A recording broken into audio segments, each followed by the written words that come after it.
Padre bueno, te damos gracias.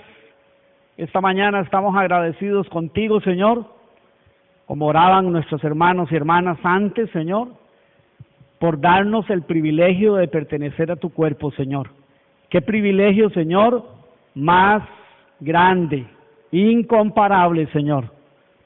No se puede comparar, Dios no tiene punto de comparación a ninguna otra cosa sobre la faz de la tierra, Señor. A pertenecer a ningún otro grupo, ni a ninguna otra, Señor, a organización o asociación, Señor, ningún club, nada de esta tierra, Señor, se compara a pertenecer a tu cuerpo, Señor. Te damos las gracias, aunque a veces nuestros ojos, nuestra forma de ver las cosas desde nuestra humanidad nos quiere engañar, Señor. Pero gracias, porque esto es así, Señor. Es un privilegio incomparable, Señor. Gracias, oh Dios, porque en este día domingo nos permites estar aquí, Señor, para de nuevo escuchar tu voz.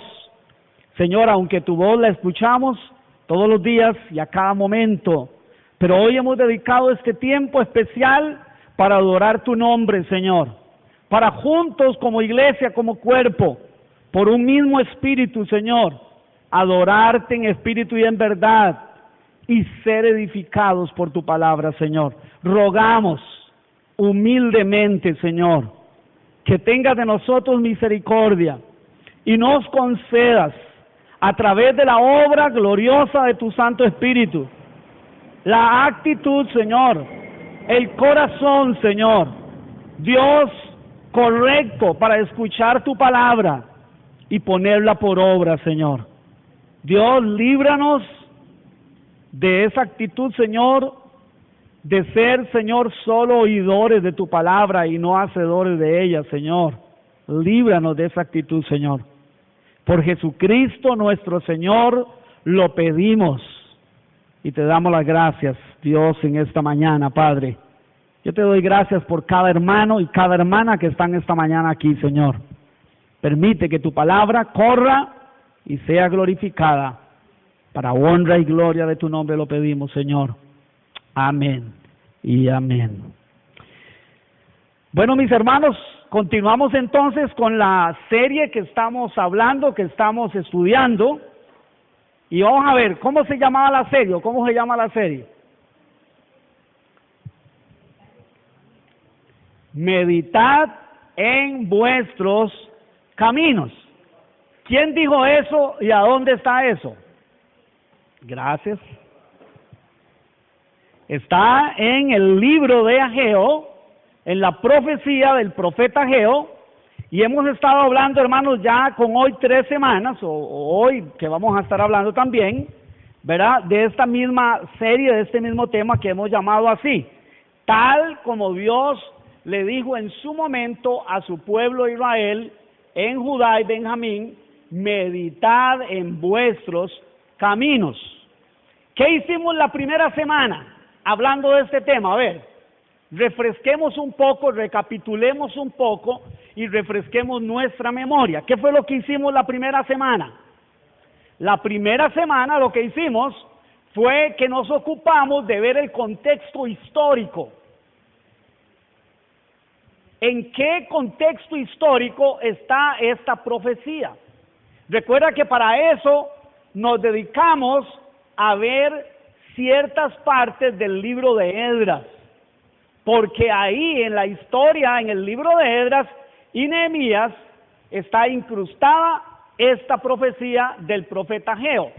Entonces, vimos el contexto, analizamos los caminos de Israel y luego aprendimos para nosotros algunas lecciones. ¿Qué hicimos la semana pasada? A la luz de esta misma profecía, analizamos nuestros caminos. Y los analizamos en el sentido, mis amados hermanos, de la necesidad que nosotros tenemos, como leía mi esposa ahora el pasaje en Mateo, cuando empezamos el culto, sobre la necesidad de honrar a Dios sobre todas las cosas. No importa las circunstancias, no importa más nuestros sentimientos, en el sentido no que Dios no valore nuestros sentimientos, sino que nuestros sentimientos no pueden estar por encima, ni siquiera al lado. Recuerda que hablamos de ¿qué? De honrar a Dios. Y honrar a Dios, hermanos, duele, porque honrar a Dios nos lleva a nosotros a tener definitivamente que tener una negación a nuestra humanidad, ¿sí? No se puede agradar a Dios, no se puede honrar a Dios. ¿Recuerdan lo que era honrar a Dios? ¿Sí? ¿Acordamos? Es darle el lugar que Él tiene. No solo que se merece, que Él tiene como Dios en nuestra vida y en todos los aspectos de nuestra vida. Él tiene que ser honrado en todo lo que nosotros hacemos, en la forma en que pensamos, en la forma en que actuamos, en fin, en la forma en que vivimos, de una forma general, en todos los aspectos de nuestra vida. Dios, mis amados hermanos, debe de ser honrado. Y eso fue lo que vimos básicamente la semana pasada. Hoy vamos a tener un tema que lo he llamado así, basado en este mismo libro de Ageo, pero nos vamos a ir al capítulo 2. Ahorita vamos a leer, si gusta puede ir buscando el capítulo 2 de Ageo, porque nos vamos a ir allá, y entonces, ahí basados en la profecía, en el capítulo 2, entonces vamos a ver sobre el tema de hoy, que lo he titulado así: cuando el honrar a Dios nos puede parecer poca cosa. Cuando el honrar a Dios nos puede parecer poca cosa. Hoy vamos a ver entonces, hermanos, este tema. Y yo quisiera comenzar haciendo una pregunta. Ustedes saben que a mí a veces me gusta hacer preguntas. Y es que a mí me gusta hacerme preguntas. Con respecto, cuando yo leo la palabra del Señor, una de las cosas que yo primero hago es que yo me hago preguntas. Bueno, exegéticamente o en el estudio de la palabra de Dios propiamente, una de las formas de nosotros saber qué es lo que la Biblia dice es hacerle preguntas a la Biblia. Es, por ejemplo, preguntar, a ver, ¿quién escribió esto? ¿Cuándo lo escribió? ¿Bajo qué circunstancias? El escritor bíblico. ¿Y a quién se lo escribió y por qué se lo escribió? Si nosotros no nos podemos responder en la misma Biblia a estas preguntas, posiblemente vamos a terminar dándole un sentido que no tiene. Y a nosotros, hermanos, realmente nos tiene que interesar sobremanera entender qué es lo que la Biblia dice, y al final, cómo podemos nosotros, si es que tiene una aplicación para nosotros, qué nos dice nosotros hoy y cómo lo podemos nosotros poner en práctica. Esto es muy importante. Bueno, hablando de eso, de preguntas, yo quiero hacer una pregunta en esta mañana. A ver, necesito que usted me vuelva a ver, por favor, unos segundos. Yo quiero preguntar, ¿quiénes de los que estamos aquí, mis amados hermanos, realmente vivimos por fe y no por vista? ¿Cuántos se atreven a levantar la mano? ¿Cuántos de los que estamos aquí, vuelvo a repetir, vivimos enteramente por fe y no por vista? ¿Sabe que nosotros a veces somos un tanto ligeros a responder a estas preguntas? Y vamos a ver, en el movimiento, espero no ofender a nadie, porque no es mi idea ofender a nadie, pero en el movimiento pentecostal, los pentecostales, voy a meterme porque yo he sido pentecostal también, los pentecostales hemos sido, hermanos, muy ligeros para hablar y muy ligeros para responder a las cosas. Entonces, alguien lanza una pregunta como esta y la mayoría en las iglesias pentecostales inmediatamente respondemos amén, amén, amén, amén, sin ponernos a reflexionar y analizarnos, hacer un examen y meditar en nuestros caminos. Si realmente yo soy una persona que vivo por fe y no por vista. Bueno, el tema de hoy, hermanos, va en esa línea, está dirigido en esa línea. Por eso se llama así. Cuando honrar a Dios nos puede parecer poca cosa. Por un lado está lo que nuestros ojos ven y por otro lado está lo que Dios dice.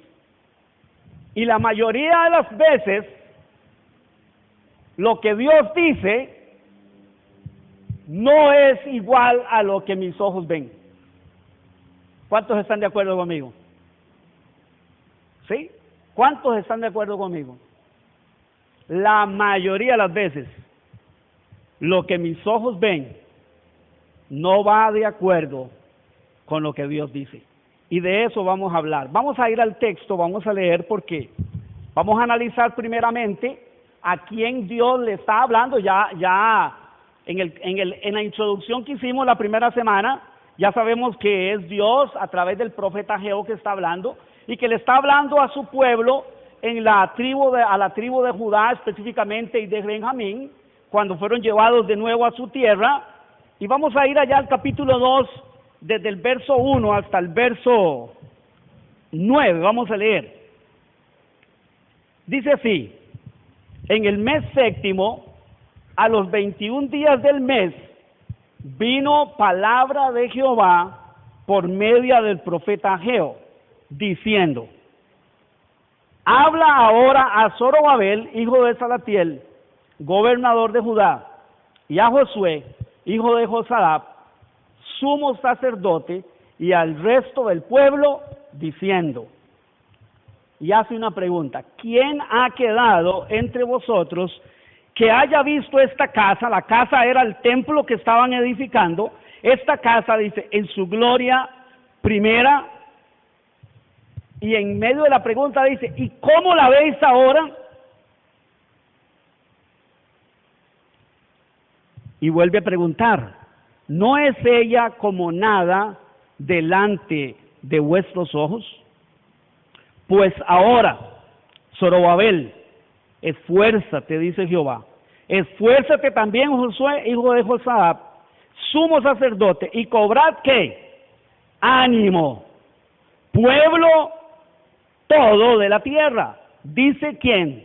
Jehová, y trabajad, porque yo estoy con vosotros, dice Jehová de los ejércitos, según el pacto que hice con vosotros cuando salisteis de Egipto. Así mi espíritu estará en medio de vosotros. Oiga, qué maravilloso. No temáis. No temáis. ¿Por qué dice que no temáis? Porque yo estoy con ustedes.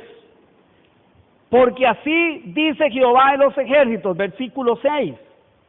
De aquí a poco haré temblar los cielos y la tierra, y el mar y la tierra seca. Haré temblar a todas las naciones, y vendrá ¿quién?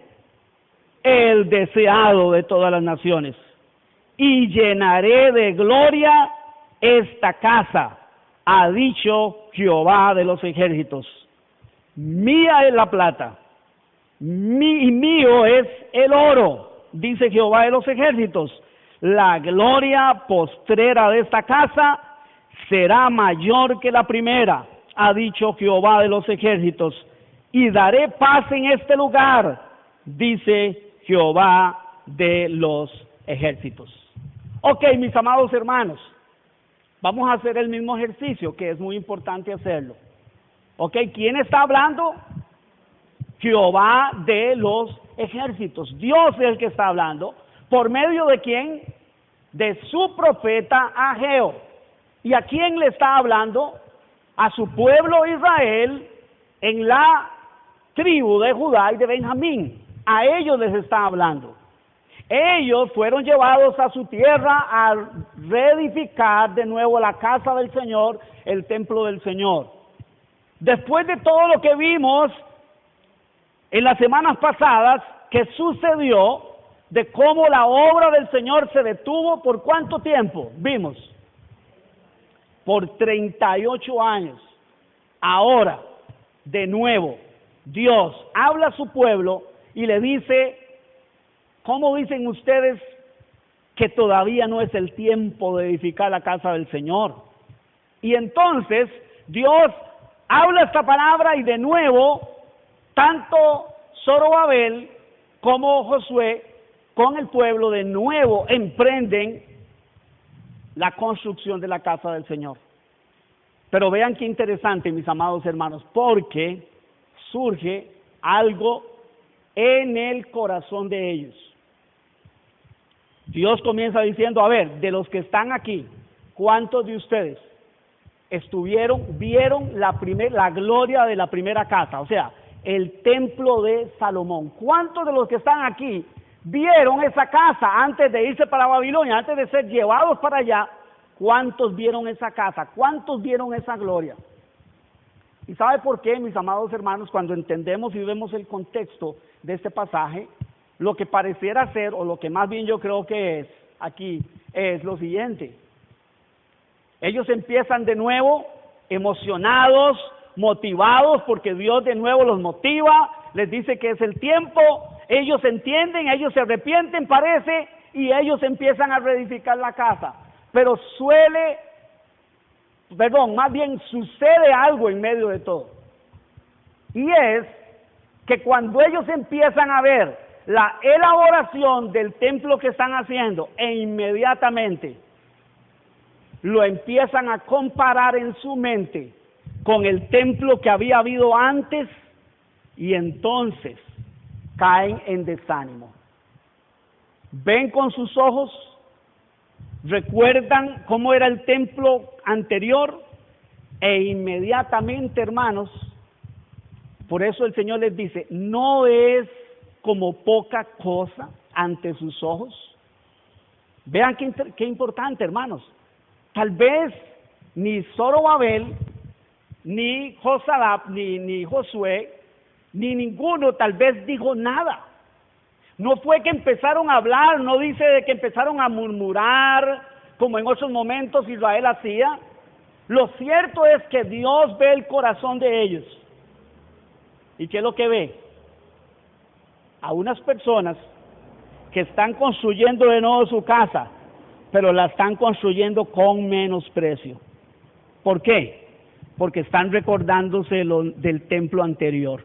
Mire, si usted quiere saber cómo era el templo anterior, el templo de Salomón, le recomiendo que se lea Primera de Reyes capítulo 6.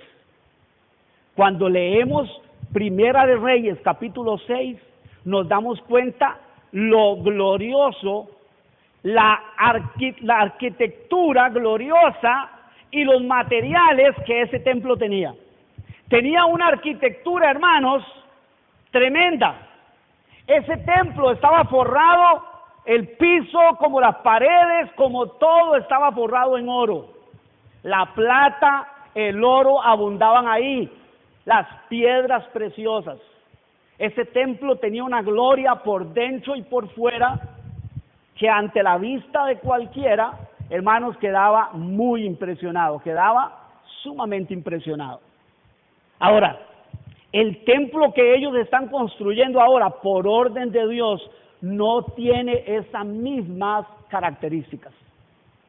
Es posiblemente más pequeño, son unas hileras de piedra, y sobre esas hileras de piedra, madera, o sea que no se parece, ante la vista humana no se parece en nada. El punto es que es Dios el que les está diciendo que lo hagan, que lo construyan, porque esa es su voluntad. Y Dios dice, como vimos la semana pasada en el capítulo 1, suban al monte y traigan ¿qué? Madera, y construyan mi casa, ¿verdad? Y entonces yo pondré en ella mi voluntad y seré glorificado. O sea, me glorificaré si ustedes hacen lo que yo digo. Pero, ¿qué fue lo que pasó con ellos? E inmediatamente, hermanos, compararon lo que se veía ante sus ojos y lo compararon con lo anterior, con lo que había pasado antes, con lo que ellos habían hecho antes, con lo que ellos habían visto antes. Y entonces esto los llevó, hermanos, a caer en desánimo, en menosprecio. ¿Qué es menosprecio? La palabra lo dice, menosprecio, darle menosprecio, menos valor a algo. Ellos empezaron a menospreciar esa casa, aunque estaban haciéndolo por orden de Dios, para honrar a Dios, lo estaban haciendo en su corazón con menosprecio. Yo quiero que entendamos algo, mis amados hermanos y hermanas, esta mañana. Los seres humanos tenemos ese problema. ¿Cuántos son seres humanos aquí? Si usted es ser humano, usted también tiene junto conmigo ese problema.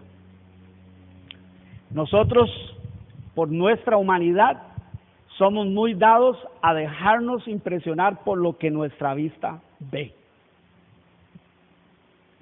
Y en el reino de los cielos, y ahora sí se dan cuenta por qué comencé diciendo cuántos viven aquí por fe y no por vista.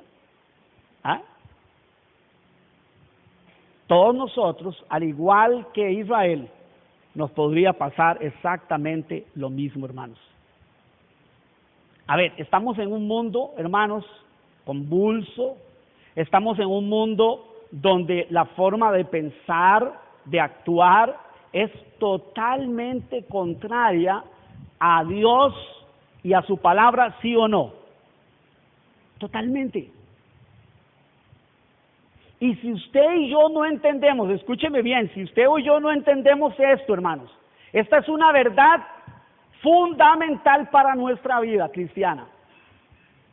Si usted y yo no entendemos hacer la diferencia entre lo que ven nuestros ojos y lo que es conforme a la voluntad de Dios, hermanos, nos va a pasar exactamente lo mismo que les estaba pasando a ellos. Toda su alegría, toda su fuerza, todo su ímpetu, toda su alegría. ¿Recuerda cómo empezaron a echar los cimientos? Los que habían visto la casa anterior y la habían visto ser destruida, dice que ellos empezaron a llorar, pero a llorar, hermanos, desgarradamente, de ver que de nuevo Dios había cumplido su palabra, que Dios es fiel. Pero dice que los jóvenes que no habían visto la casa anterior, esos no lloraban, esos dice que daban gritos de júbilo. Hasta de lejos dice que se oía. Unos lloraban y otros gritaban de alegría, hermanos. Lo cierto es que tanto unos como otros, hermanos, tenían un gran ímpetu dentro, una gran alegría, un gran gozo por lo que estaba sucediendo. La pregunta es, ¿y a dónde quedó todo eso? ¿Sabe que nosotros, hermanos, si nosotros no entendemos esto, nos puede pasar lo mismo, exactamente lo mismo? Es más, ¿a cuánto ya nos ha pasado? ¿Cuánto nos hemos sentido un día, hermanos, como así, como a una altura más o menos como la del Everest, y otro día nos hemos sentido así como a la altura más o menos del Mar Muerto? ¿Saben que la parte del Mar Muerto es la parte más baja de la Tierra? ¿Sí? Y la parte del Everest, si no es la más alta, es una de las más altas del mundo. ¿Cuántos espiritualmente en algún momento nos hemos sentido así? A mí me ha pasado, hermanos. Yo he sabido lo que es sentirme un día casi que con mis manos toco a Dios, y otros días, hermanos, sentirme como que estoy en un bache, casi como que si no fuera ni hijo de Dios. Y yo le voy a decir cómo se llama eso. Se llama inmadurez espiritual. ¿Sabe qué es madurez espiritual? Que usted y yo aprendamos a vivir no por lo que estos ojos ven, sino por lo que Él dice. ¿Me está escuchando? No por lo que estos ojos ven, sino por lo que Él dice. Israel empezó a ver lo que se veía delante de sus ojos. ¿Recuerdan lo que pasó con el profeta Samuel? ¿Sí? ¿Qué pasó con el profeta Samuel? Pasó todo lo que pasó con Saúl. Saúl es desechado, y el profeta Samuel es enviado de nuevo, y Dios dijo, me he provisto de rey, vaya y únjalo. Era uno de los 3 oficios de los cuales se hacía mediante la unción, mediante derramarle un cuerno de aceite como de 3 litros de aceite de oliva puro en la cabeza, un aceite arreglado, y entonces él llena su cuerno de aceite, dice, y se va a la casa de Isaí, donde Dios lo manda. Cuando llega a la casa de Isaí, empieza a ver un desfile de los hijos de Isaí. ¿Y quién estaba de primero en la fila? Eliab.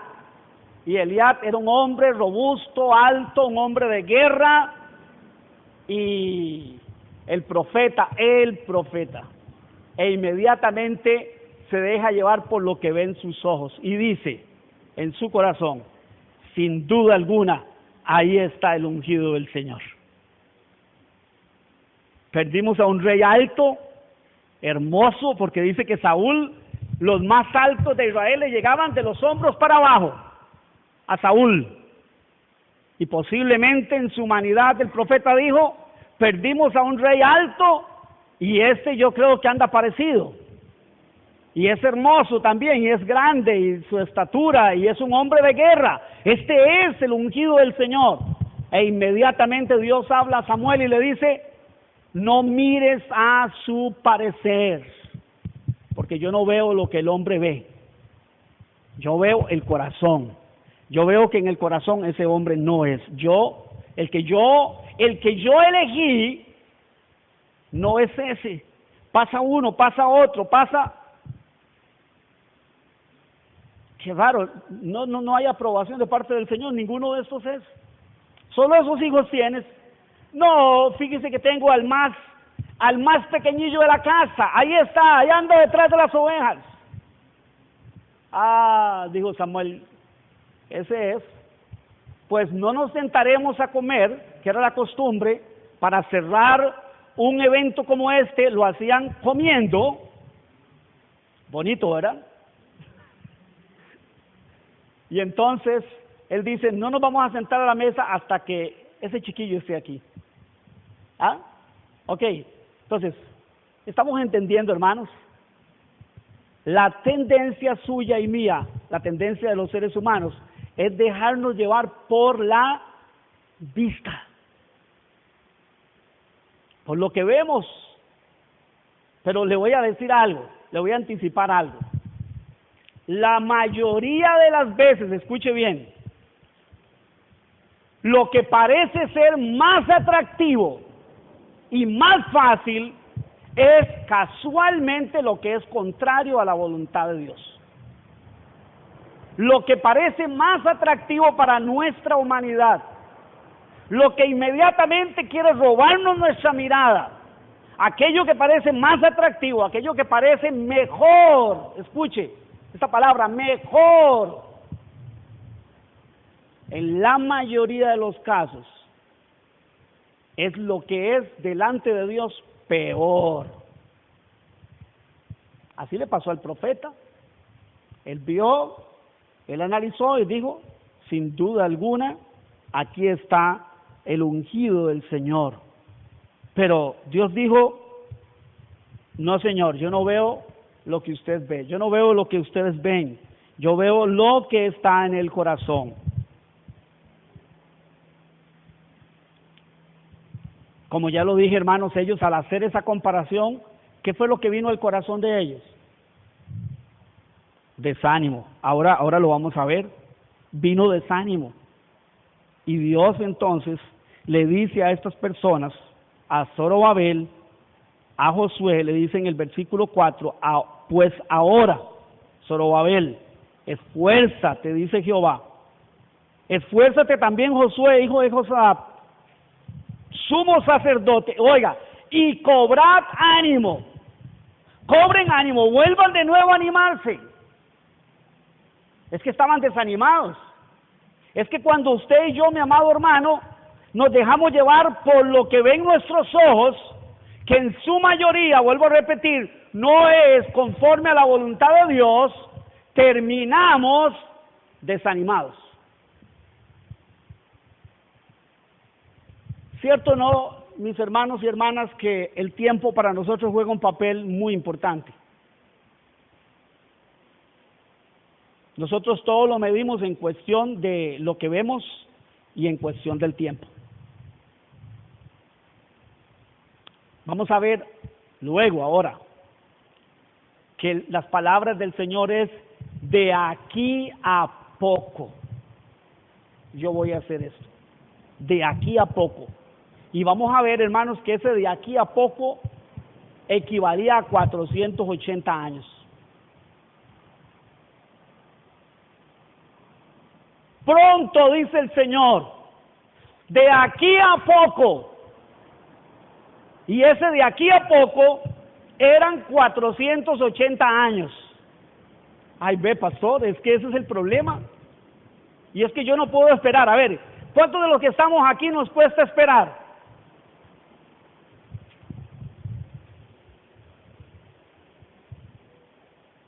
No puedo levantar las dos manos a la vez, pero si pudiera las levantaría, porque eso es muy típico de todos nosotros los seres humanos. Nos cuesta esperar. A ver, niños y niñas, ¿a cuánto les ha costado esperar el tiempo cuando les digan ahora sí el banderazo de salida para abrir ese regalo? Ahí está Paulita, muy sincera, levanta la mano. A ver, solo Paulita. Allá está Ámbar, allá está así. ¿Verdad que sí? Cuesta. Pero les voy a decir algo, hermanos. En el caminar con Dios, el aprender a esperar es vital, es clave. Si usted y yo no aprendemos a esperar para que sea Dios el que obre, el que actúe, usted y yo, perdonen la expresión, pero vamos a andar metiendo la pata a cada rato. ¿Cuántos hemos metido cuántos hemos metido así, usando esa expresión muy típica costarricense? ¿Cuántos hemos metido la pata por no esperar en Dios? De nuevo, vuelvo a levantar la mano y si pudiera levantaría las dos. Tomamos decisiones apresuradas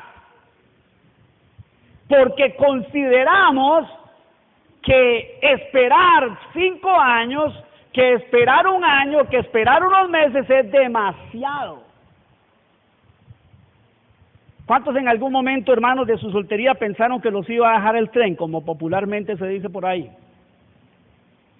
Yo sé lo que es eso. Yo sé lo que es tener 36 años y no haberme casado, y tener a un bastante número de personas alrededor diciéndome: Alejandro, te va a dejar el tren, o te dejó el tren.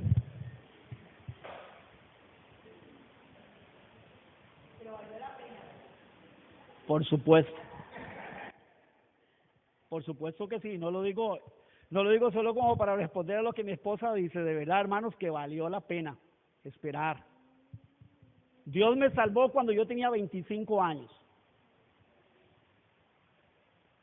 Y tuve que esperar hasta los 36 para que Dios trajera a mi esposa frente a mis ojos. ¿Cuántos años van de 25 a 36? ¿Ok?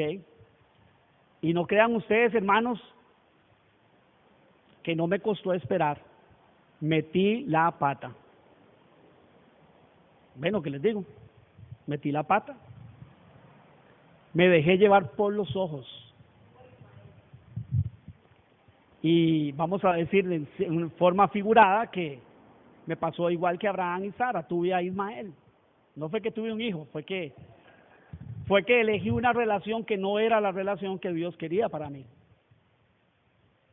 Pero saben que esa experiencia, que fue una experiencia bien fea, hermanos, con todo el respeto de la otra persona, no por la otra persona, no tengo nada, no es nada contra la otra persona, no porque la otra persona fuera lo peor o algo así, no, sino que cuando nosotros hacemos las cosas antes de tiempo, se vuelve en lo peor que nos puede pasar. Porque luego vienen consecuencias. Las consecuencias son inevitables, buenas o malas. Tomamos buenas decisiones, vienen buenas consecuencias. Tomamos malas decisiones, vienen malas consecuencias. Entonces, yo tuve que esperar, hermanos, 12 años. Pero les voy a decir algo, después de esa experiencia nada grata, en esa espera de 12 años, yo aprendí una lección de vida. Y yo hice un juramento delante del Señor. Y yo dije, Señor, hasta aquí, no más. El día cuando yo realmente inicie una relación con una persona, va a ser, primero, número uno, para casarme, y número dos, va a ser porque yo esté plenamente convencido que esa persona es con la cual tú quieres que yo me case. Hermanos, y así fue. Dios honra a los que le honran. Yo determiné honrar a Dios con eso, y ¿sabe qué? Dios terminó honrándome, dándome a la persona con la cual juntos hemos podido caminar estos 20 años, ya casi 20 años, haciendo la voluntad del Señor. Seguro es que entonces ha sido toda una miel y ha sido todo maravilloso. No, hermanos, no. Nos hemos equivocado, yo más que ella. Lo puedo decir con propiedad y no con orgullo, con vergüenza. Yo me he equivocado más que ella. Pero les puedo decir, hermanos, que ha sido una grandísima bendición y lo seguirá haciendo hasta el día que la muerte nos separe. Esperar. Porque si usted y yo, hermanos, seguimos llevándonos por los ojos y por nuestro criterio humano, podemos acabar muy mal. Y cuando digo muy mal, no estoy hablando necesariamente que nos vayamos a ir al infierno. Estoy hablando de que podríamos, lo que pudo haber sido un proyecto de Dios maravilloso, nosotros lo echemos todo a perder por hacer las cosas por nuestra vista y por no esperar. Así es que, niños, niñas, a esperar hasta el día que les digan, abran esa caja, abran ese regalo, no lo abran antes, porque siempre que desobedecemos y hacemos las cosas fuera de la voluntad de Dios, vienen consecuencias. Nosotros, hermanos, igual. Mire, a ver, ¿cuántos son jóvenes aquí? Digo jóvenes, todos ustedes están muy jóvenes, claro, comparados a mí. No, todos están jóvenes.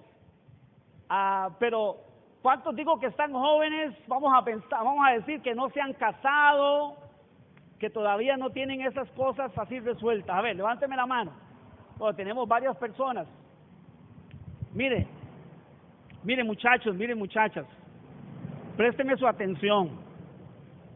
No siempre lo que parece mejor lo es. No siempre lo que parece ser mejor ante nuestros ojos lo es. Vamos a ver, estamos hablando de honrar a Dios, ¿sí o no? El todo de eso nos tiene que llevar a nosotros ¿a qué? A honrar a Dios, que es darle el lugar en nuestra vida y en todos nuestros asuntos que Él tiene y que Él demanda. No solo que Él merece, sino que Él tiene y Él demanda. ¿Ok? Mire, le voy a decir algo. Cuando uno está así joven como ustedes, no se ha casado todavía, tal vez no ha terminado sus estudios, no ha terminado una carrera, no sé, en fin, hay sueños. A ver, ¿cuántos de ustedes tienen sueños? Sueñan con graduarse, sueñan con tener un trabajo, sueñan con casarse, con tener hijos. Bueno, déjenme decir algo, eso no tiene nada de malo. Todo eso está, e incluso, si Dios así lo quiere, vamos a pensar, pudiera estar dentro de los planes de Dios. Eso no es el problema. Pero ¿sabe cuál es el problema? Cuando nosotros, queridos muchachos y muchachas, no aprendemos a hacer esta diferencia. No quiere decir que todo lo que se presente frente a sus ojos es lo mejor. El texto que mi esposa antes citó dice así: la bendición de Jehová es la que enriquece y no trae consigo tristeza. La bendición del Señor, escuche, es la que enriquece y la que no trae consigo tristeza. Cuando nosotros adquirimos o hacemos las cosas por nuestros ojos, por lo que nuestros ojos ven, que por cierto la mayoría de las veces es muy engañosa, hermanos, terminamos acarreando para con nosotros ya no la bendición de Dios, si no terminamos acarreando tristeza. Y déjeme decirle algo, si Dios quiere que usted y yo vivamos tristeza, porque a Él así le place, y Él va a usar la tristeza que produce en nosotros arrepentimiento, que sea porque Dios así lo ha determinado y no porque nosotros nos hemos metido, hermanos, en asuntos que no eran conforme a la voluntad de Dios. Israel está construyendo la casa, pero Dios ve que en su corazón, hermanos, están menospreciándola porque la han comparado, han hecho una comparación entre aquello y esto les parece poca cosa. A nosotros nos puede pasar exactamente lo mismo. A ver, ¿cuántas cosas hay para hacer un domingo? A ver, díganme ustedes. Un domingo como este domingo, o sea, de venir a la iglesia, ¿cuántas cosas hay así, honestamente, que parecen más atractivas que venir aquí? Ahora mi hermana Aurora decía, la playa. Para mí la playa no es atractiva, pero para otros sí lo es. Para mí atractivo tal vez es una montaña, otra cosa. Lo cierto es que les voy a decir algo. La mayoría de las veces, esas cosas que parecen más atractivas, resulta ser que en su mayoría, si yo hago una comparación y termino dándole mayor importancia a esas cosas las hago convertirse en algo que es contrario a la voluntad de Dios. ¿Qué estoy diciendo con eso? Estoy diciendo que ir a una playa es malo. Estoy diciendo que pasear es malo. Estoy diciendo que hacer otras cosas, que aparte de venir a la iglesia es malo. Reunirse con su familia, ejemplo. Ir de paseo. Quedarse descansando un día en la casa es malo. Como hablamos la semana pasada, definitivamente que no. El problema es cuando eso nos parece más atractivo. Cuando nosotros dejamos que nuestra mente y nuestro corazón humano nos engañen. Y entonces resulta ser que el trabajo, que el disfrute, que el tener más dinero, que el graduarme más rápido, ¿sabe qué? Entonces elijo por eso. No importa si estoy sacrificando lo que es más importante. Ese es el problema. Cuando usted y yo elegimos por esas cosas, sacrificando, ejemplo, el congregarnos los domingos, ejemplo, sacrificamos por más dinero, sacrificamos el venir a congregarnos, el venir a adorar a Dios juntos, el venir a ser edificados por la palabra de Dios, el quedarnos durmiendo porque estamos muy cansados. ¿Cuántos están cansados? Ya somos un montón de ustedes y yo. Yo también estoy cansado. ¿Sí? Y déjeme decirle algo, el asunto es, hermanos, que podría parecernos, a nuestra vista, a nuestro parecer, podría parecernos mejor quedarnos durmiendo un día que venir a la iglesia. ¿Y sabe qué? Eso es un engaño, hermanos. Usted y yo no podemos dejarnos llevar por lo que nuestros ojos ven. Usted y yo no podemos dejarnos llevar, hermanos, por lo que porque la vista es engañosa. ¿Sabe qué dice la palabra del Señor en cuanto a esto que estamos diciendo? Vea lo que dice Primera de Juan, capítulo 2, versículo 15. Dios dice de una manera así enfática, y dice, no améis al mundo, ni las cosas que están en el mundo. Si alguno ama al mundo, el amor del Padre no está en él. O sea, no es de él, no le pertenece, no es un discípulo. Porque todo lo que hay, oiga, ¿cuál es la razón? Porque todo lo que hay en el mundo, los deseos de la carne, ¿cuántos tenemos deseos de la carne? Todos los días, a cada rato, ¿verdad? O sea, hay deseos, hay impulsos de nuestra carne, en nuestra humanidad, que son contrarios a la voluntad de Dios. Porque los deseos de la carne y los deseos de los ojos.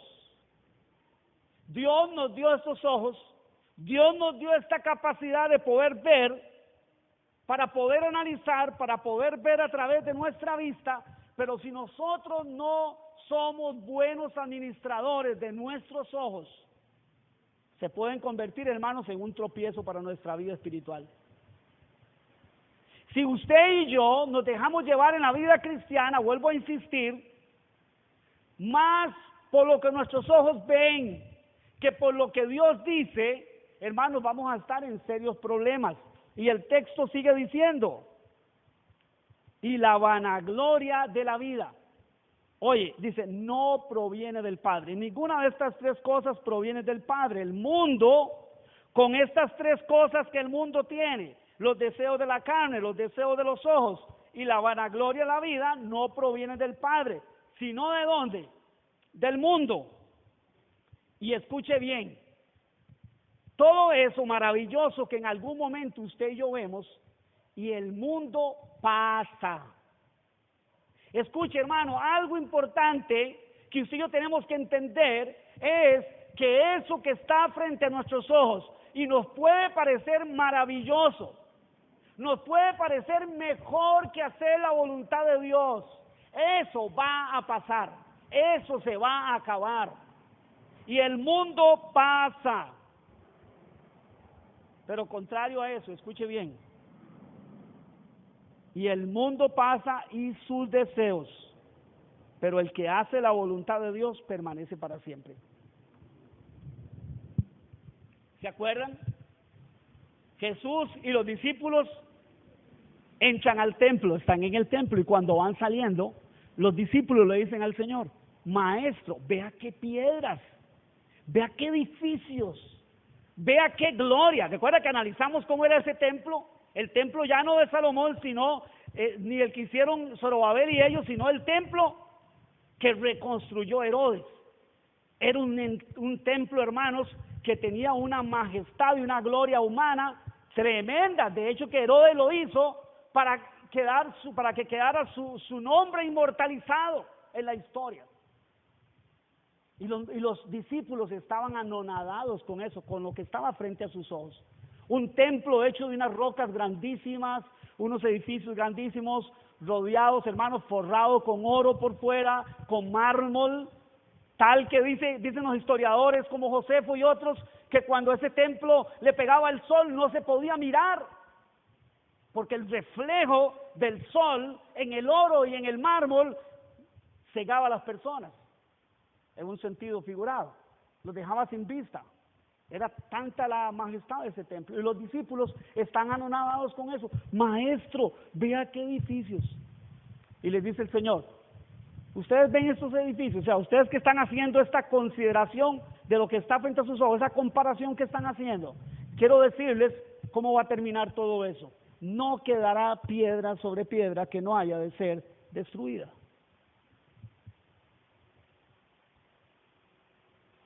Como seres materiales, estamos muy acostumbrados a dejarnos llevar por lo que nuestros ojos ven.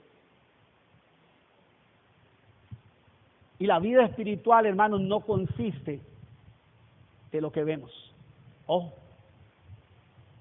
no consiste de lo que vemos. Es que yo veo que esta persona cada vez está peor. Yo veo que esta persona no se arrepiente, este esposo, esta esposa, este hijo, esta persona no se arrepiente, esta persona no cambia, esta persona está peor cada día. Bueno, eso es lo que sus ojos ven. El punto es, ¿y Dios qué es capaz de hacer? La clase de ahora, nuestra hermana Andrea, con Abraham, ¿sí? ¿Qué fue lo que le pasó a Sara y a Abraham? Lo mismo. Se ven a sí mismos, comparan y escuchan lo que Dios está diciendo, y a los dos les dio risa. Sara seguro con aquel cuerpito, hermano, ya envejecido, se imaginó verse un gran vientre, embarazada, y lo que le produjo fue risa. Estaban viéndolo con sus ojos físicos. La vida espiritual, hermanos, es contraria, en la mayoría de las veces, vuelvo a repetirlo, a lo que nuestros ojos ven. Usted y yo, hermanos, al igual que los discípulos, se vieron súper impresionados con aquel templo. Y Jesús le dijo, les voy a adelantar lo que va a suceder. En el año 70, hermanos, la historia dice que en el año 70 ese templo no quedó ni las bases. Tito Vespasiano, con un ejército, hermanos, entró y destruyeron absolutamente todo. Quemaron el templo, destruyeron toda aquella gloria, la cual en su momento los discípulos estaban deslumbrados con aquella gloria, y no quedó nada, absolutamente nada. Escuche esta expresión que voy a decir. Creo yo, a mi juicio, que comparando la vida espiritual, la vida de fe, con la vida de apariencia, tiene una gran verdad. Escuche, hay una aparente realidad externa que contrasta con la realidad eterna. La vuelvo a repetir, y si quiere la apunta. Hay una aparente realidad externa, es lo que ven nuestros ojos, que contrasta con la realidad eterna. La realidad externa contrasta con la realidad eterna. El mundo parece que no se va a acabar nunca, hermano. Esta fiesta, este show, esta felicidad del mundo parece que no se va a acabar nunca. ¿Sabe que cuando comenzó el campeonato mundial, ese campeonato mundial pasado, y estaban en la inauguración, y yo veía a esa gente cantando con esa euforia, y yo veía toda esa gente, esas gradas, haciendo la ola y todo eso, y no estoy diciendo necesariamente que eso sea, no estoy diciendo que sea pecaminoso, lo que quiero decir es que pareciera ser, y yo creo que así es, que el mundo, el ser humano vive pensando que esto no se va a acabar nunca. Y entonces, la fiesta no tiene que parar, porque eso no se va a acabar nunca. Entonces, vienen generaciones, mueren generaciones, generaciones nacen, y esto continúa igual. Pero si usted y yo escuchamos a Dios, Dios dice lo contrario. Dios dice que esto de a poco va a acabar, que esto se va a terminar, que el mundo y sus deseos pasan, escuche bien, pero que el que hace la voluntad de Dios permanece para siempre. Hay una verdad, una realidad externa, una aparente realidad externa que contrasta totalmente con la realidad eterna. Y si usted y yo no aprendemos, hermanos, esta verdad para vivir fundados sobre esta verdad también, déjeme decirle algo, hermanos, vamos a tener muchos problemas en la vida cristiana.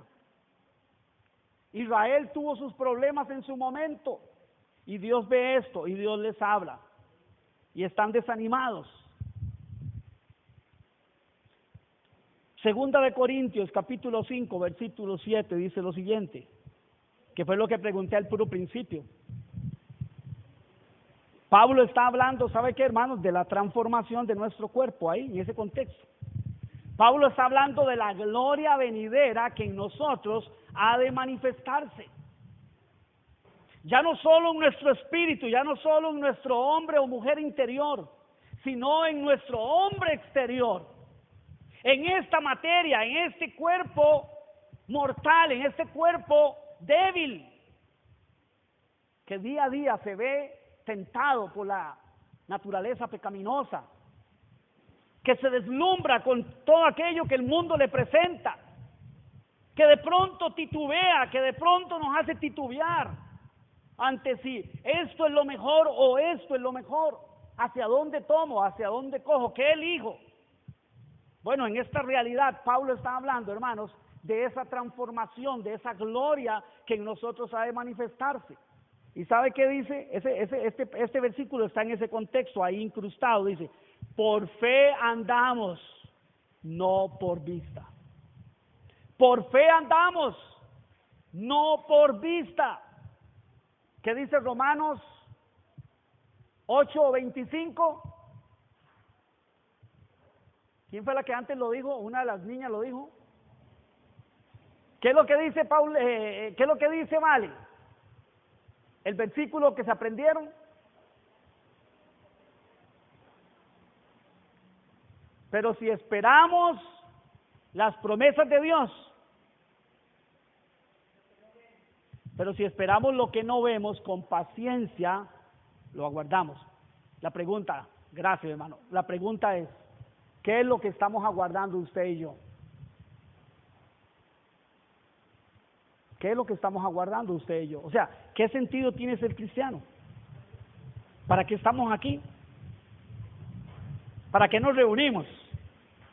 Como algo más, como un grupo social, así como ustedes han visto, hermanos, hay gente que es muy aficionada, por ejemplo, a los carros tal marca, no sé, a los Suzuki, entonces tienen un club de los Suzuki, y se reúnen en cierto lugar, y se van, hermanos, y yo los he visto en ciertos lugares, con sus Suzuki arreglados, y entonces, ¿verdad? Ya me acuerdo una vez, ¿verdad?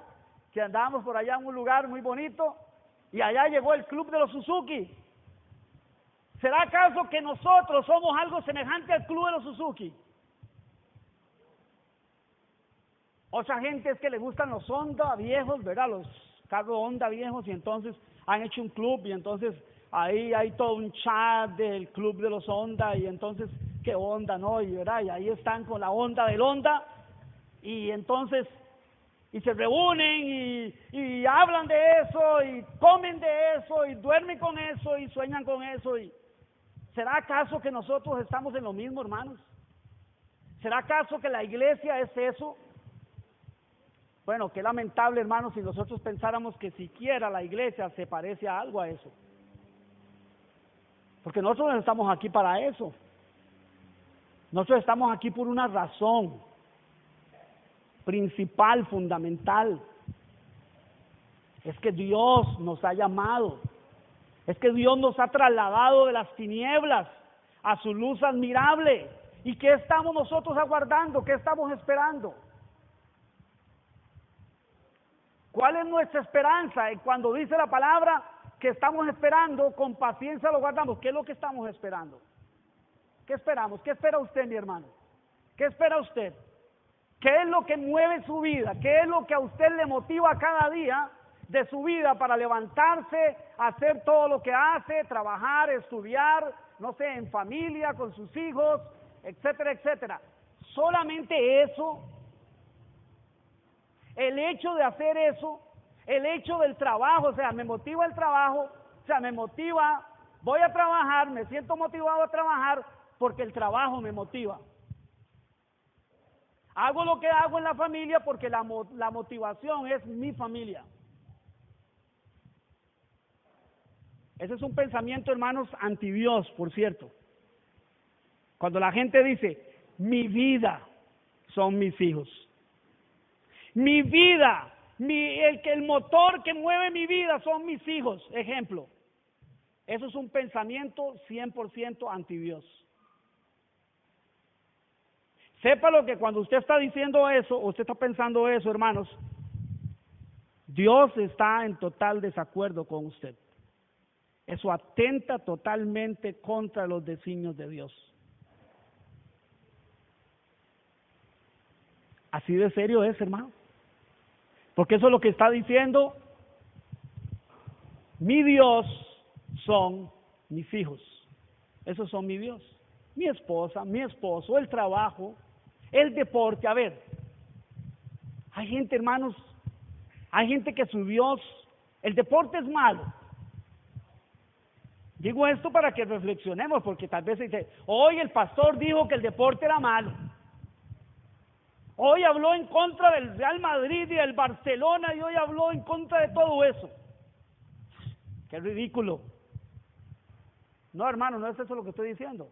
Lo que estoy diciendo es que cuando lo que me motiva a mí, hermanos, es el campeonato español, o el de aquí, todavía peor, ¿va?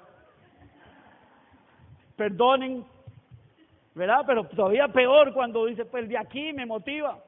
Cada domingo, los partidos de cada domingo, uy, es que si ganó Saprissa, que perdió la liga, que no sé cuánto, y qué rico, ay, que todo ese asunto. Bueno, el asunto, hermano, es que si eso es lo que a mí me motiva para la vida, estoy diciendo que ese es mi Dios. ¿Es serio, hermano? Eso quiere decir que el que ama al mundo se constituye enemigo de Dios. Cada cosa en su cosa. ¿Le gusta el fútbol? Está bien, a mí me gusta el fútbol. No soy tan fiebre para el fútbol, pero me gusta el fútbol. Les voy a decir un secreto que no llegue hasta China. Me gusta el Real Madrid.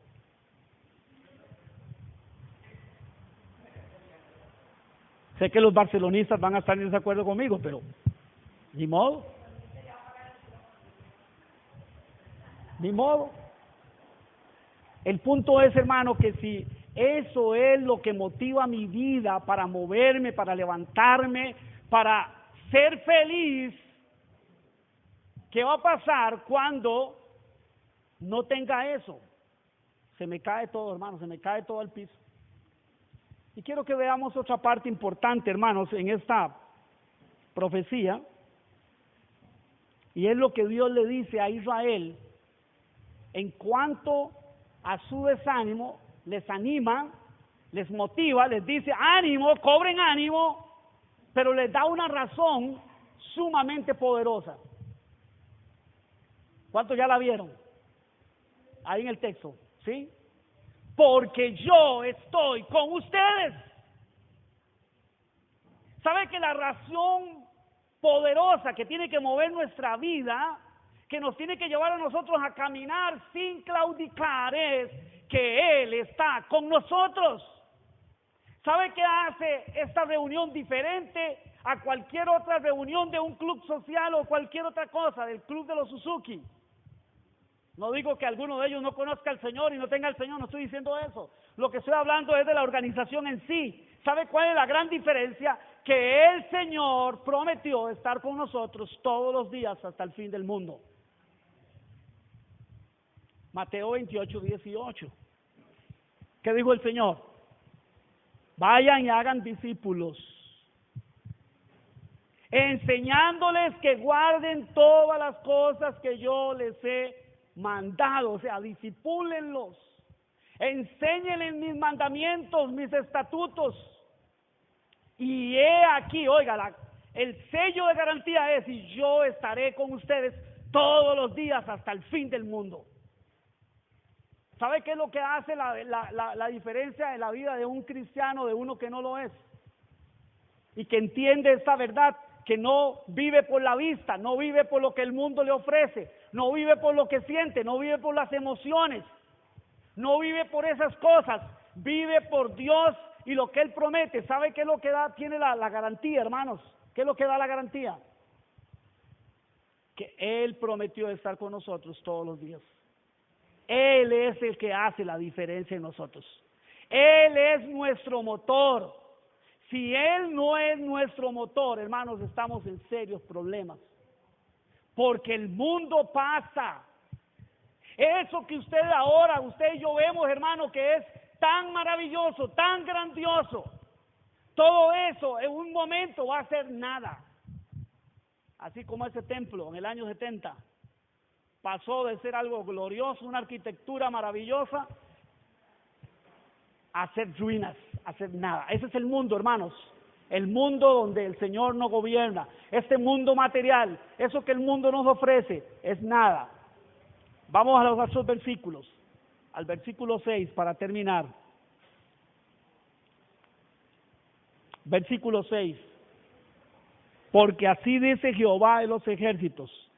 Escuche, de aquí a poco. ¿Y cuánto era el de aquí a poco? 480 años. 480 años para que naciera el Mesías. 480 años de este punto de la historia al punto donde nace el Mesías. Al punto donde viene el deseado de las naciones. Al punto donde Dios hace lo que dice aquí que Él va a hacer. De aquí a poco yo haré temblar los cielos y la tierra. el mar y la tierra seca, y haré temblar, dice, a todas las naciones. Y escuche, y vendrá el deseado de todas las naciones, y llenaré de gloria esta casa que ustedes ven tan insignificante, esta casa que la han comparado y la han menospreciado y se han desanimado por eso. Esta pequeña casa yo la voy a llenar de mi gloria. ¿Cuándo? Cuando venga el deseado de las naciones. ¿Y sabe qué, mis amados hermanos? Cuando leemos los evangelios y vemos a Jesús yendo al templo, se está cumpliendo esa profecía en buena parte, ¿sí? El deseado de las naciones nace, el deseado de las naciones está en el templo un día, y el deseado de las naciones dice un día: destruyan este templo y yo en 3 días lo edifico. Y ellos creían que estaban hablando de ese templo que estaba construyendo Herodes. Y dice, en 46 años fue edificado. ¿Cómo dice usted que si lo destruyen lo va a construir en 3 días? Pero dice el evangelista, pero estaba hablando de su cuerpo, estaba hablando de él, estaba hablando de su muerte y su resurrección, estaba hablando de la verdadera casa de Dios. Por eso dice la palabra del Señor, hermanos, que Cristo y nosotros juntamente con Él, como su cuerpo, somos la casa del Dios viviente. Amén. Somos la casa del Dios viviente. Esta es la gloria postrera, o sea, la gloria última. Mas todo lo que sobre la venida del Mesías ha sucedido y va a suceder. Todo, como una sola, hermanos, como un solo paquete, por decirlo de esta manera. Todo esto. Y Dios está diciendo a su pueblo que habían menospreciado su casa, y está diciendo: mía es la plata y mío es el oro. O sea, entiendan, ustedes están preocupados porque están haciendo una casa sencilla, humilde, que no tiene plata ni oro. Pues déjeme decirle que si yo quisiera que esta casa fuera como la anterior y mejor que ella, yo soy el dueño del oro y la plata. Yo les daría todo el oro y toda la plata que necesitaran para que la hicieran así. Pero ahora yo no quiero que sea así, porque yo quiero que ustedes entiendan que no es por su vista, no es lo que ustedes ven, no es lo que ustedes creen, es lo que yo tengo preparado para hacer. Este es el Dios todopoderoso al que nosotros servimos. El Dios, hermano, que ha sorprendido y va a sorprender al mundo. El Dios que ha sorprendido y va a sorprender a muchas personas que no esperan su venida. Y en su segunda venida van a quedar, hermanos, petrificados cuando el Señor venga. Y sepan que era cierto, que el deseado de las naciones prometió volver una segunda vez. ¿Qué es lo que estamos esperando nosotros? ¿Qué estamos esperando? Lo estamos esperando a Él, porque en Él se cumple todo lo que Él nos ha prometido. En su primera venida, en su muerte y en su resurrección, se cumple, más en su segunda venida por nosotros, se cumple toda esa gloria de esa casa, la cual somos usted y yo en Cristo, como morada de Dios. Ya Él no habita. Esta casa solamente era una representación, pero ellos estaban deslumbrados y estaban haciendo comparaciones y menospreciando la casa del Señor por lo que sus ojos veían. ¿Ven qué engañoso son los ojos humanos? Vemos qué engañoso, hermano, es vivir por la vista. Vemos qué engañoso es. Usted y yo tenemos que tomar una decisión, mis amados hermanos, a partir de hoy, si no la habíamos tomado. Usted y yo tenemos que decidir vivir por fe.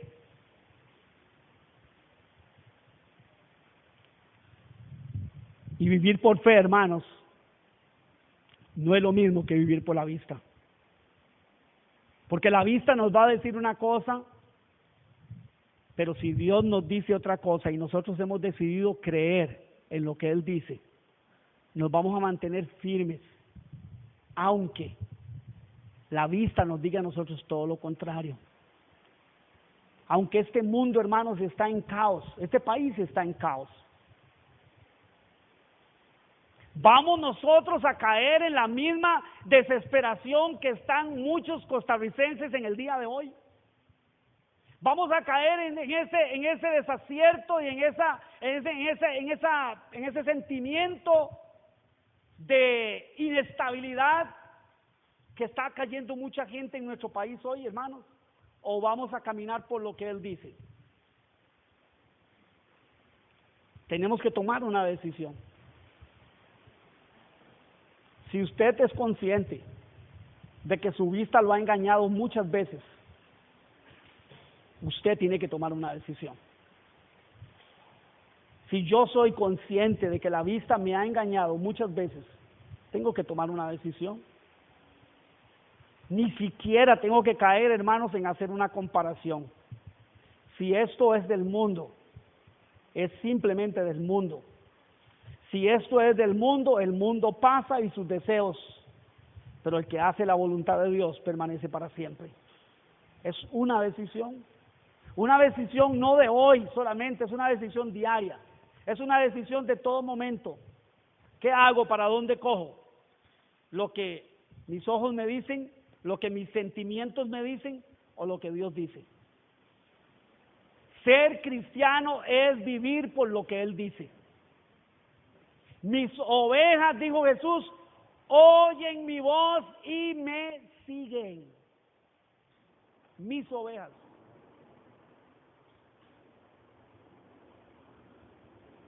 Las ovejas del Señor, hermano, no son las que tienen un título de evangélicos, cristianos, pentecostales o como quiera que se llame. No es eso, hermano. Podemos tener todos esos títulos denominacionales o podemos tener simplemente el nombre de ser cristianos.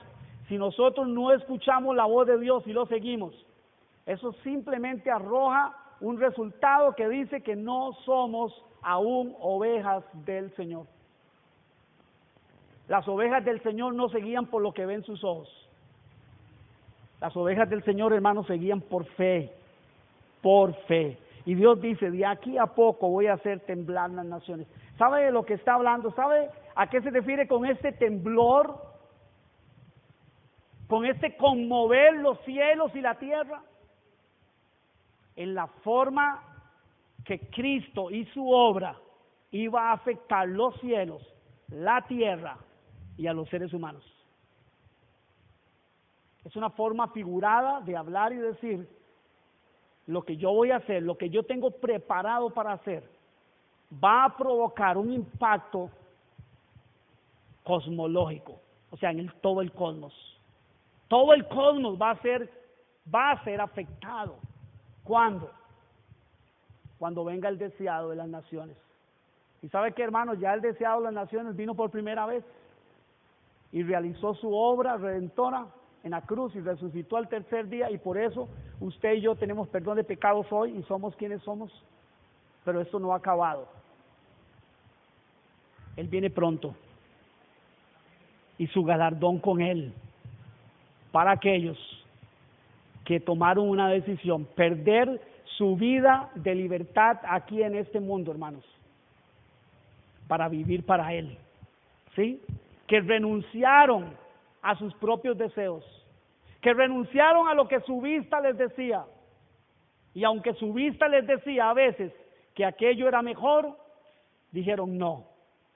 Si eso no viene de Dios, dice que esas cosas no provienen del Padre, no proviene de Dios, no es para mí. Para mí es lo que proviene de Dios. Dios y su palabra son los que me guían. Dios y su palabra son los que dicen lo que ha de ser de mí. No lo que yo crea, no lo que el mundo dice, no lo que en algún momento en esta frágil humanidad sintamos, hermanos. Es lo que Él dijo, porque lo que Él dijo, Él lo va a cumplir, hermanos, sin fallar, ni una tilde, ni una jota.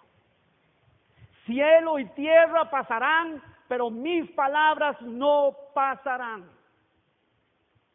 Si usted quiere ver la fidelidad de Dios, estudie la historia bíblica. La historia bíblica es el mayor testimonio que tenemos nosotros como cristianos de la fidelidad de Dios en el cumplimiento de su palabra. Cuando Dios dijo que Él iba a hacer algo, hermano, la historia nos dice a nosotros que Dios cumplió al pie de la letra tal como Él dijo. Y sabe qué, déjeme decirle, hermanos, en este momento en que estamos de la historia no es la excepción, porque el Dios al que usted y yo hemos puesto como nuestro Dios, el Dios, ese Dios único y poderoso que nos ha salvado, sigue siendo el mismo y seguirá siendo el mismo hasta el final. Él es inmutable, Él no cambia. Usted y yo tenemos la tendencia a cambiar, y a veces para mal, no para bien. Cambiar en el sentido de que a veces, hermanos, tropezamos y a veces nos desanimamos, así como se desanimó Israel. Pero hoy Dios nos está diciendo: cobren ánimo. Yo estoy con ustedes y vengo pronto. Porque lo que yo determiné, el propósito que yo determiné, dice el Señor, yo lo voy a cumplir. Primero va a pasar el cielo y la tierra, primero. O sea, lo que quiere decir es garantizado que el cielo y la tierra van a ser destruidos. Pero así como es de garantizado que el cielo y la tierra van a ser destruidos, más infinitamente garantizado es que ni una jota ni una tilde de mi palabra se va a quedar sin cumplir. Hermanos, nuestro Dios es fiel. Nuestro Dios es fiel. No camine más por lo que sus ojos le dicen. Tómese de la palabra de Dios. Busque a Dios, vuélvase a Dios con todo el corazón.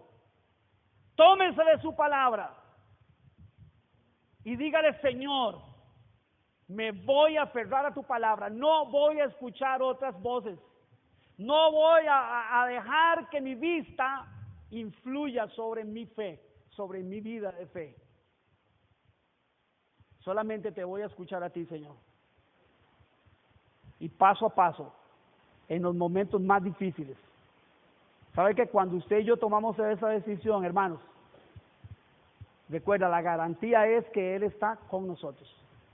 Y dice la palabra del Señor, para terminar, que si Dios está por nosotros, dice Pablo en el libro de Romanos, la carta a los Romanos, capítulo 8, dice así: si Dios es por nosotros, ¿quién? Pregunta, ¿quién contra nosotros? Si Dios está de nuestro lado, si Dios es el que nos sostiene, si Él ha determinado un propósito eterno para nosotros, si Él está por nosotros, ¿quién contra nosotros? ¿Quién puede evitar eso? ¿Quién puede acusarnos? ¿Quién puede desviarnos del camino? Nada, hermanos, nadie. Si usted y yo entendemos que este caminar no es por vista, sino por fe.